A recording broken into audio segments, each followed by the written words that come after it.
हिजाब के ताल्लुक से क्या मेमोरेंडम रवाना किया, किसे किसे किया? मेमोरेंडम हमने रवाना किया था अमित शाह को, वज़ीर तालीम को, और कर्नाटक में जो हमारी पार्टी के सरबराह हैं देवी गौड़ा साहब और कुमारस्वामी, इसलिए कि भाई वो कर्नाटक में रहते हैं और वो वहाँ के हालात समझते हैं, हमारी पार्टी के सरबराह हैं, तो उसमें वो दखल दें।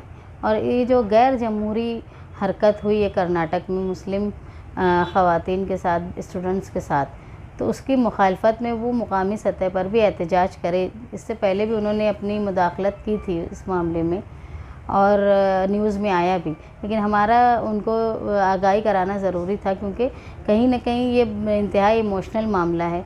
हिंदुस्तान एक जमहूरी मुल्क है जहाँ नस्ल, रंग, भेद, लिबास और जहाँ पैदाइश की वजह से इम्तियाज़ नहीं करना चाहिए, और इंसान क्या पहने ये इसका जमहूरी हक़ है। उसमें ये आइन में दर्ज है, जिसमें मुदाखलत करना गैर कानूनी बात, गैर आइनी बात है। इसलिए अगर स्कूल वहाँ कर्नाटक की कॉलेजेस में अगर सिर्फ हिजाब की वजह से उनको स्कूल में आने से ममानियत की गई, तो ये गैर आइनी हरकत है जो दफ़ा 14 और 25 के आइन के दफ़ा 14 और 25 के ख़िलाफ़ है। हमारी मांग ये है कि उनको तंबीह भी की जाए और कानूनी कार्रवाई भी उनके ख़िलाफ़ की जाए, क्योंकि हम हिंदुस्तान का जो माहौल देख रहे हैं, सिर्फ़ एक ही अक़लियत को, मुसलमानों को दबाने के लिए, अलग अलग तरीके से मुसलमानों को परेशान करने के लिए वो रास्ते निकालते हैं, और हिजाब भी उसी सिलसिले की कड़ी है। हम जनता दल मालेगांव की तरफ से ये बात कहते हैं कि हुकूमत कर्नाटक और हुकूमत हिंदुस्तान ऐसे गैर आइनी हरकत के ख़िलाफ़ कॉलेज और उनके एडमिनिस्ट्रेशन, कॉलेज और इतनी उनको बड़ी सज़ा दी जाए ताकि दूसरी जगह भी ये होने से लोग करने से डरें। आनियत की बात आती है तो लोग बैनर लेकर मर्द और ख़वातीन निकलते हैं कि हमारा जिस्म हमारी मर्ज़ी, लेकिन जहाँ पर्दे की बात है, जहाँ हमारे मज़हबी हुकूक़ और हमारे फ़ितरी हुकूक़ की बात है, वहाँ पर रोका जाता है।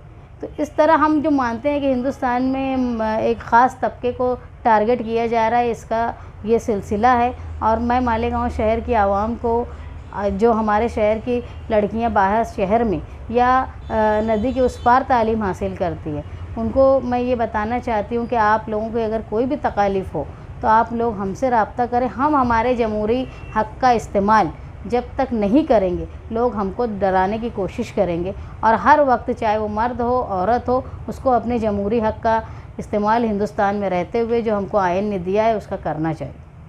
यूपी है तो जो अवैसी पर हमला है और हिजाब पर जो पाबंदी का मामला है, क्या यानी बीजेपी कुछ पोलराइजेशन तो नहीं करना चाहती है? अवैसी साहब पे हमला जो है ये तो बिल्कुल गैर कानूनी बात है। किसी भी सियासी पार्टी के सरबराह को इख्तियार है कि वो अपने पार्टी की तशहीर करे, प्रोपेगेंडा करे। अगर वो अपने पार्टी के प्रोपेगेंडे के लिए गए थे तो किसी को भी हक़ नहीं है कि उनको रोका जाए। ये बिल्कुल गैर कानूनी बात है, इस पर एक्शन इलेक्शन कमीशन ने भी लेना चाहिए।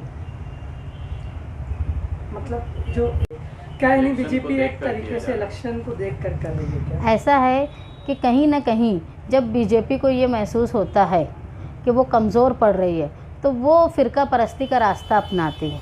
तादाद में जो है वो अब ऐसा हो गया है कि फ़िरका परस्तों की तादाद ज़्यादा हो गई, तो कहीं ना कहीं वो एक समाज को, एक मज़हब को टारगेट करती है, जिसकी वजह से सारे जो फ़िरका परस्त है वो एकजुट हो जाते हैं। यही कोशिश बीजेपी करती है कि वो फ़िरका परस्तों को एकजुट करके जज्बाती माहौल पैदा कर दे और उस पर ऐसे नाटक करती है उसको करने के लिए, जिसकी वजह से कहीं ना कहीं फ़िरका परस्त इकट्ठा हो जाते हैं और बीजेपी ऐसी फ़िरका परस्त पार्टी सत्ता में आती है। मेरी यही हिंदुस्तान की आवाम से मेरी ख़ुद की राय यही है कि किसी भी फ़िरका परस्त पार्टी को तरजीह नहीं देनी चाहिए।